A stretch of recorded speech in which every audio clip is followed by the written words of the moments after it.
Welcome to day 20 of Pydle. I hope you're enjoying the content, and if you're interested, please give Pydle a go yourself. Pydle is a daily Python game where you need to solve a puzzle by writing Python code. It's a good way to learn Python. We cover things like lists, for loops, and if statements, so a lot of logic. So if you enjoy logic puzzles, this could be for you. Today's Pydle is it looks a bit like Batman. So have a go and see if you can solve it. As usual, we will now look at yesterday's Pydle and try and solve that.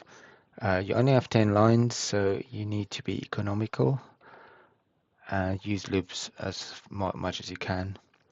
So the default background of Pydle is black, so we just have to fill in the non-black cells. So let's do the 4 white corners.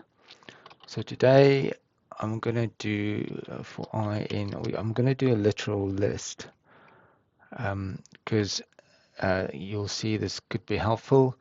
So the coordinates of the top left cell is 0, 0, bottom right cell is 4, 4, and we can kind of play around with those two numbers. So you don't have to do like for I in range, you can just do a literal list as well. And you create a list in Python by using square brackets. So this is going to iterate over the numbers 0 and 4 for I in 0, 4. So let's do the top left corner and bottom right corner. So we just do Pydle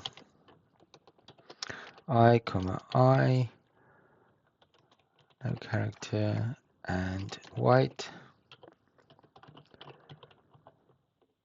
And then we can do the opposite corners.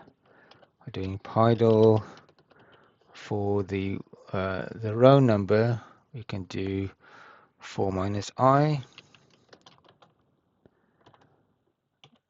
So that's gonna kind of just swap it around.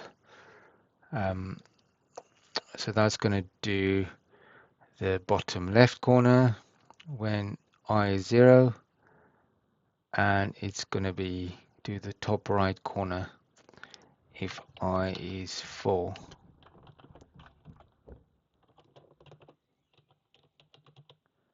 Okay, let's see if that worked. Okay, there you go.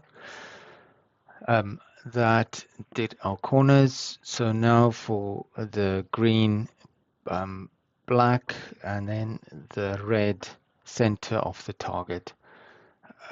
We can see it's 3 cells.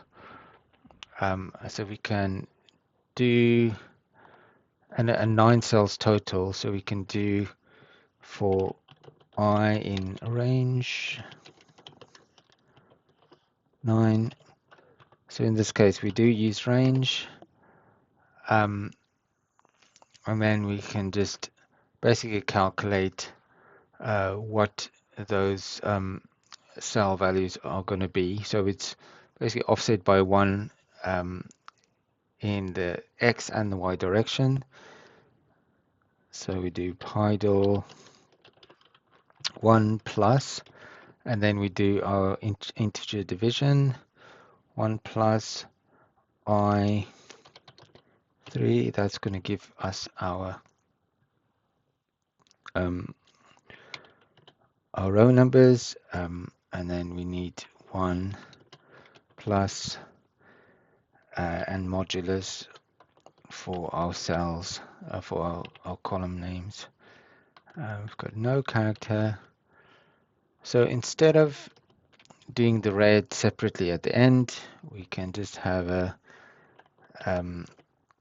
ternary here and do kind of an inline if. So red if, and the cell number when it should be red is if you do 0, 1, 2, 3, 4. So if I equals 4, needs to be red, else can just do green. Okay, so we saved one line there by actually just doing the red cell while we're filling in the green ones. Okay, hopefully that makes sense. If I run that, that should solve the puzzle. Okay, you can copy that and share wherever you see this video on Google, on YouTube or TikTok. And hopefully you'll enjoy solving the Batman puzzle today. And I will see you tomorrow for the solution.